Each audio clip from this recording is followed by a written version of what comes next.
Welcome to the fasting podcast, Wow, Wellness and Optimal Weight. I'm your host, Julie Phillips, certified natural health professional for 2 decades. In the weekly episodes, you'll discover simplified approaches, little known facts, insights from the wellness coach perspective, valuable tips, and amazing wellness tools and technologies. And now, on to the show. This is episode 29, Am I Burning Fat? Am I in ketosis? What needs to happen first before the body will do the hard work of breaking down stored fat? It's going to do the easy stuff. First, it's going to deplete all of the food and drink that you consumed. So you have to limit what you're eating and drinking and when you're eating and drinking it. Hence the intermittent fasting. The cavemen didn't eat from morning till night. The cavemen had days when they maybe didn't eat at all or were thrilled that they ate once a day. Remember, how much you eat and drink and what you eat and drink are very important, and I hope you make it all natural and organic so that it's easy for the body to break down and receive nutrients from. After it's completely done consuming all the food and drink you ate or drank and using that for energy, now the body's still not going to burn fat yet. It's going to go into your glycogen stores in your muscles and liver and say, hey, do I have any checking account here where I have some net carbohydrates sitting around ready to be used for quick energy for whatever I need, whether I need to sprint across the parking lot or do some quick exercise or haven't eaten lately.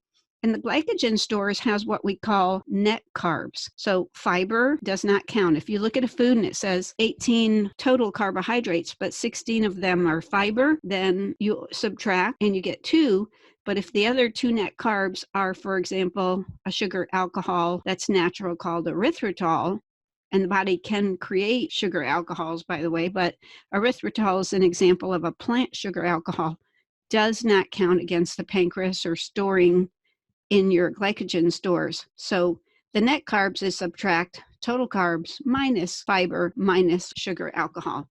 That's what can get stored there. So you want to watch how much that net carbs you do if you're anxious to get the body to burn stored fat. Then, after your body's done with both of those sources, now it can simultaneously do the work of breaking down fat and protein/muscle. So we need to make sure we preserve our muscle unless we're in one of those pure extended water fasts that we talked about in episode 13. There's actually a couple of episodes on protein that you should watch. I have a really favorite protein powder, and greens powder too, by the way. But the protein powder is made of vegetable and pea protein and cranberry proteins. Really outstanding. That's a good way to help preserve your muscle mass. And now the body can be forced to break down fat. So the intermittent fasting is really a phenomenal way of getting the body to burn the stored fat.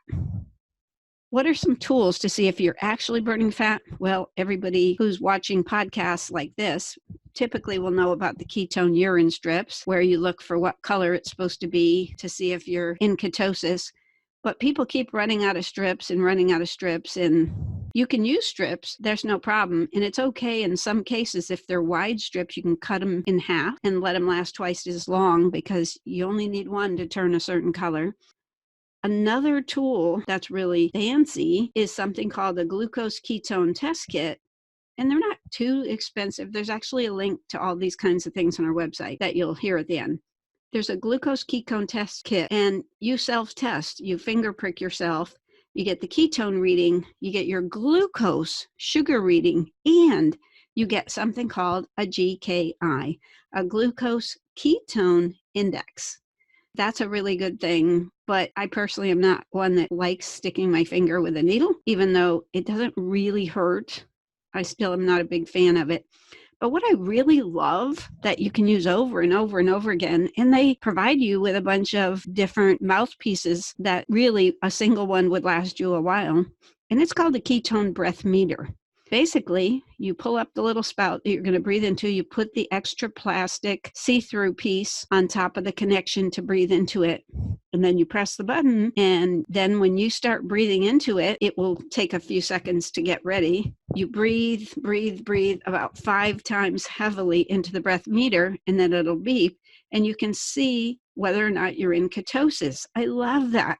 It's so quick. It's so easy. There's no finger pricks. There's no peeing on a strip. So those are pretty reasonably priced also. I definitely recommend, if you care about knowing when you're in ketosis, which is, I love metrics tools, you might want to get one of those. When you're in ketosis, do you always have to have bad breath or bad body odor? No. Ketosis means that the number of ketones in the body, the superior fuel, is at a higher level. So that's what your body and brain are running on, is ketones as a more efficient fuel than sugar, which is associated with the insulin and blood sugar problems. So ketones and ketosis is really good. And you want your body to burn stored fat, but you don't have to have bad breath or body odor. You want to keep as clean as you can, but plentiful, pure water. We did episodes 3 through 6 on hydration. If you have not enough water, the excess ketones can actually exit through your breath, and people feel like you have bad breath, but that might be a signal to drink more water and let it excrete into the urine. If your armpits are smelling bad, even though never use an antiperspirant, never use a chemical-based one. But if you have a natural deodorant that you like, and you're still getting an odor, then work on cleansing the body and doing that plentiful water to get the garbage out into the toilet instead of making you smell. Good and frequent hygiene. When you're doing an aggressive program where you're trying to get a lot of ketosis done, make sure you clean your teeth really well and brush your teeth well. And they have stainless steel tongue scrapers in case you have candida that are trying to eat the excess carbs. There is an episode on candida. But frequently, keep yourself clean under the armpits and in the mouth. So how can I burn more fat? Well, the eating window. If you leave your eating window too long, now the body says, oh, darn, I was almost done burning up all the food and drink you ate, but now you ate some more. Or, oh, you ate carbs and I didn't finish depleting the glycogen stores. So you can control your eating window. And one of the next episodes we do is going to be on building your fasting muscle. And we'll be working with that eating window. But at a minimum, if you're serious about burning fat, I would definitely get my eating window down to 8 hours or 6 hours. Some people go to 4 hours, but I would get it down to at least 8 hours. And you can work your way down there gradually. So an 8-hour eating window per day can allow you to have 16 extra hours in a 24-hour time period to do all that depleting of those stores, burning stored toxin-laden fat, and also give your digestive system and the other systems a rest to let things recover. Isn't that nice? Bottom line is, besides the eating window and gradually shortening that, what about less net carbs so we don't keep filling up those glycogen stores? And healthy fats and getting what we call fat adapted. Exogenous ketones can help our body get fat adapted. Check out episode 15 on tools, and the exogenous ketones are one of those, and it's on our website also. Excellent hydration, open bowels, keep that river flowing, and monitor what you're doing with the body composition scale. You really need to watch episode 28 if you have not already on the body composition scale, and the episode before that, 27, on the systemic enzymes on an empty stomach to help eat up toxin-laden fat, tumor, cyst, coatings around abnormal cells and parasites and candida and things like that. If you're taking lipase, fat-burning enzyme on an empty stomach, it can go in, eat up more fat. Also, you remember the WOW drops from episode 8. That one is fabulously designed to not only help the body expel subcutaneous fat under the surface of the skin, but also visceral fat, cleaning the vital organs.